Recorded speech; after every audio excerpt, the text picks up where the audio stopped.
I was diagnosed with irritable bowel syndrome when I was 15 years old, and I had a very progressive gastroenterologist at that time. He very quickly told me there was nothing more he could do for me. Sent me off with a referral to a psychologist. I sat on that referral for a year. My symptoms got terrible.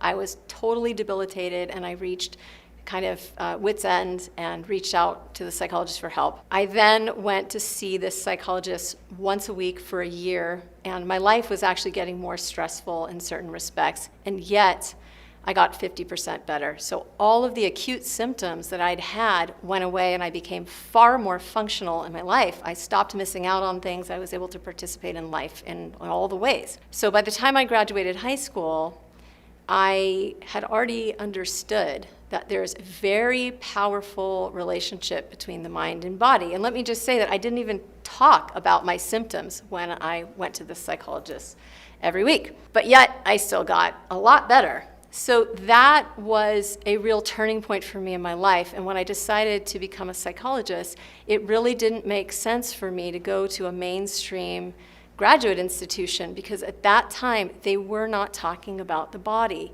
and I didn't want to be the only one in the room asking questions that nobody understood or that nobody could speak to, and I didn't want to be kind of the weirdo asking questions about my experience and trying to understand. I wanted to understand what had happened to me and how I could have healed just by talking to somebody once a week. So that was my quest, and it led me down the path of going to a school that was lesser known and studying a different type of psychology that was much more holistic and mind-body oriented.